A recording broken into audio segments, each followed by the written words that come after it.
Okay folks, today I'm going to be doing a review on the NiteCore Intellicharger i4V2. This one is a 4-bay unit. I got this at Fast Tech for $22.16. Alright, this one has a car charger that comes with it, or a regular plug, standard American plug. It's 120 volt. Alright, there's that.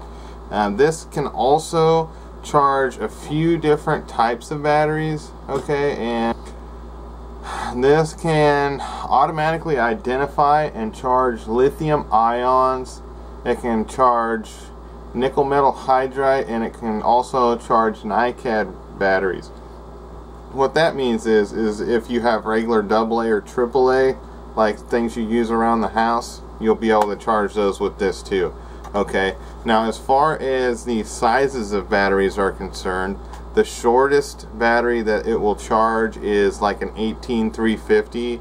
Okay, it can charge the 26650s as far as I know.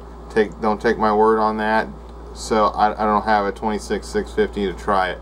Okay, but it can charge as long as an 18650. I know that much.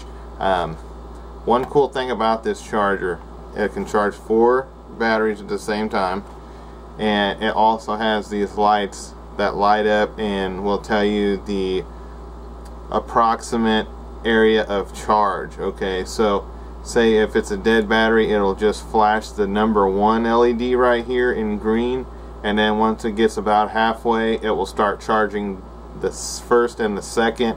Once it gets close to being done, it will charge all 3, or it'll start flashing all 3 of these, and then basically what happens when it's done charging is it will just stop flashing. Okay, so let me just plug it in and show you. Where is the end? There's the end. Sorry, my desk is a mess at the moment. Well, it actually always is. As you can see here, it's got that blue light on there letting you know that it's actually plugged in, and it starts out flashing lower and then it goes up. This is a full battery, so what it's doing is it's just analyzing it, seeing where it's at, and then it will eventually stop flashing. Okay, and then all of those lights will be solid, and it has an outline of a battery here, which is kind of neat. I used to have a pilot charger, and I really loved the pilot charger. However, I started having using more 18350s, and it was just harder to use it that way. It was more annoying when you had to switch them back and forth. So I really like the slide on this charger, you know, being able to slide it up and down. When it is sitting on my desk flat like so, I do have to use 2 hands. One hand to pull this pin back, and another hand to put the battery in there. Okay, so it is kind of an annoyance there because you're pushing down on this, it doesn't want to go nowhere. I mean, I'm putting like 5, 10, 15 pounds of pressure on there, and it just wants to stick. So it basically wants to float to go backwards, which is a definite negative in this charger. It would be nice to be able to just pop them in there. However, whenever I'm holding it like this here for the review, it seems to be a little easier. Well, at least that one was.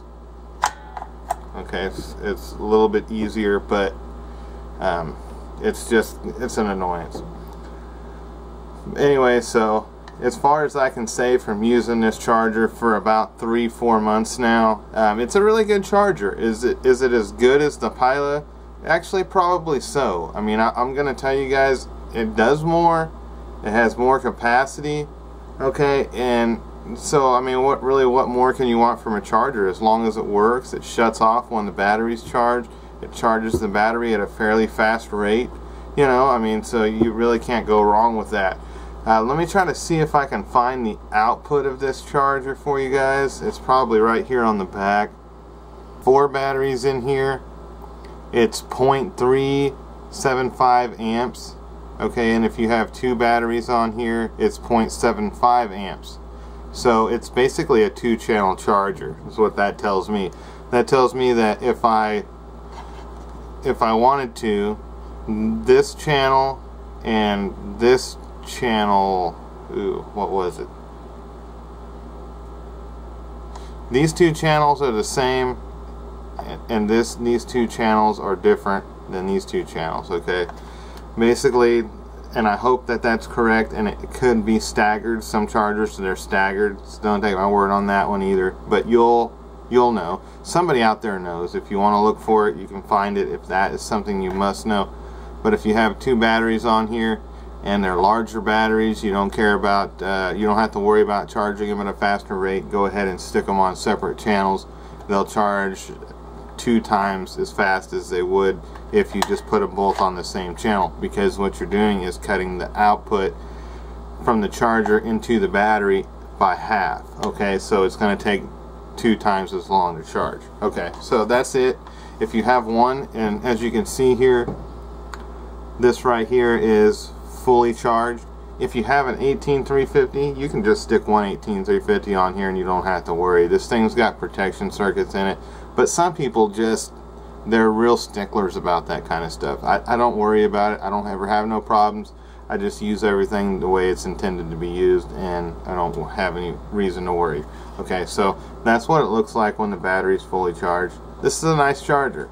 Okay, if you need a charger, if you're in the market for a battery charger, I don't think you can go wrong with this. Even just that one little hiccup, that's all there is that could be said that's negative about this.